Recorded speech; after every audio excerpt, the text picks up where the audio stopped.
मुझे supplementary demand of grants पे बोलने पे मौका दिया। महोदय, हम सांसदों को और पार्लियामेंट को सभी को हमारा जो ड्यूटी है, काम है, उसमें से सबसे बड़ा महत्वपूर्ण काम में से बजटिंग करना, इसमें हिस्सा लेना और कुछ समझना सीखना भी है। महोदय, मुझे पहले बार बजट के ऊपर कुछ बोलने का मौका मिला है, धन्यवाद आपको।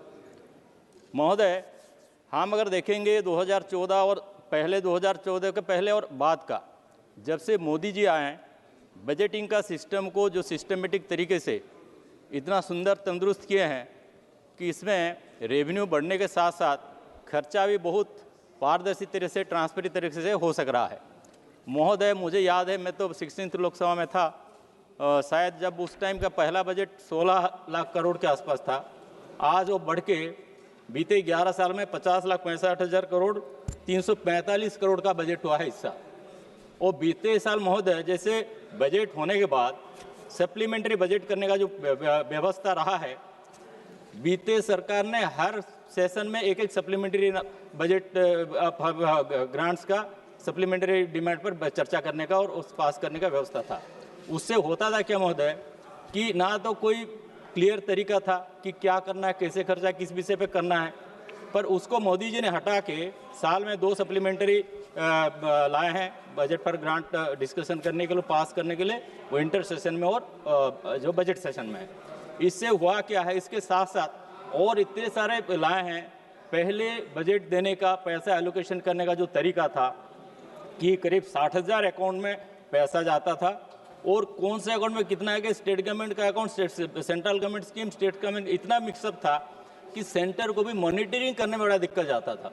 आप ही जो सिस्टम किए हैं मोदी जी ने, जो PMFSE कुबेर के इंटरफेस के माध्यम से जो 60,000 करोड़ अकाउंट के चलते बदले आज के दिन में सिर्फ लगभग 894 करोड़ अकाउंट में ही पैसा का ट्रांजैक्शन होता है, रियल टाइम में होता है। पहले का जो बजटिंग था, पैसा ट्रांजैक्शन का सिस्टम था कि उसमें जाके पैसा जमा रहता था और पैसा वेस्ट जाता था।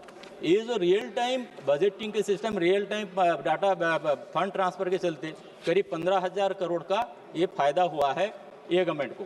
महोदय, मुझे याद है, मैं तो सांसद नहीं था जब मनमोहन जी का सरकार था, हमारे ओडिशा से कुछ सांसद आए थे ओडिशा के लिए विशेष कुछ मांग करने के लिए। उन्होंने ये जवाब दिया था कि पैसा क्या पेड़ में फलता है क्या? महोदय, आज मोदी जी पेड़ में फला उगाते हैं, कहाँ से उगाते हैं पता नहीं, पर कोई भी स्कीम किसी भी वजह से, पैसा के कमी के वजह से तो कभी भी कोई स्कीम नहीं रहा। मुझे याद है 2004 से 14 में हमारे एरिया का प्रधानमंत्री सड़क योजना, बिजली योजना, जो सबसे महत्वपूर्ण योजना है ग्रामीण एरिया का विकास के लिए, पूरा ठप पड़ा था। आज के दिन महोदय, ये जो बजट का आंकड़ा में बताया, ये तो बढ़ा ही बढ़ा है, पर मेरे एरिया अगर आप देखेंगे व्यक्तिगत रूप से, तो बीते 11 साल में करीब 4,000 किलोमीटर का रास्ता तैयारी हुआ है महोदय। मेरे एरिया में एक भारतमाला एक्सप्रेस बन रहा है जो विशाखापट्टनम से रायपुर कनेक्ट कर रहा है, काम चल रहा है, उम्मीद है कि आने अप्रैल मई तक खत्म हो जाएगा। महोदय, जहां 14 घंटा का ट्रैवलिंग टाइम था वो घट के, बल्कि है अभी, वो घट के हम लोग 6 घंटा में कवर कर लेंगे, जो 600 किलोमीटर से ज़्यादा को। ये महोदय, ये संभव तब हो पा रहा है जो बजट में इतने सारे सुधार लाए हैं। ये विरोधी वाले बोलने के लिए तरह तरह के बात बोल के लोगों को गुमराह करने की कोशिश कर रहे हैं, पर जनता तो जान रहे हैं कि ग्रामीण स्तर पर, जमीन स्तर पर हो क्या रहा है।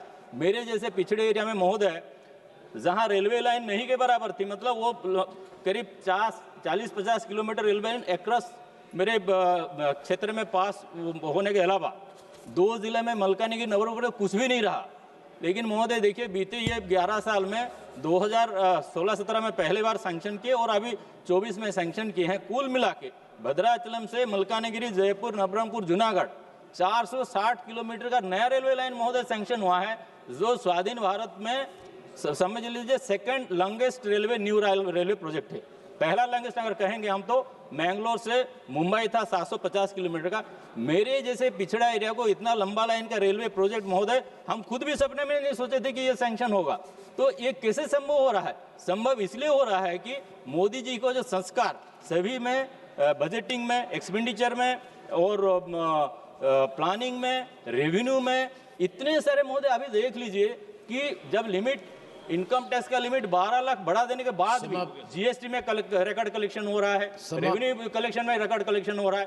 तो महोदय बहुत कुछ मोदी जी ने जो किए हैं, समय तो बहुत कम है, पर बहुत बहुत धन्यवाद कि ये जो सप्लीमेंट्री बजट पे लाए हैं हमारे आदरणीय अर्थमंत्री श्रीमती सीतारमण जी, इसको बिना द्विधा से, बिना कोई बहसबाजी किए, विरोधी का बात सुने बिना इसको पास कर दिया जाए महोदय। इसमें बहुत सारे इंपॉर्टेंट सब्जेक्ट पर इसमें एडिशनल मांगा है, विशेष करके मैं कंक्लूड करने बोलूंगा कि एक्स्ट्रा जो मांगा है करीब 1,32,000 करोड़ का, उसमें से महोदय 90,000 करोड़ तो आपका जो सेविंग से, रीएडजस्टमेंट से, अदरवाइज ये डिसिप्लिन ये पैसा ऐसे ही खर्च नहीं होता और पड़ा रहता जो अभी होने वाला है।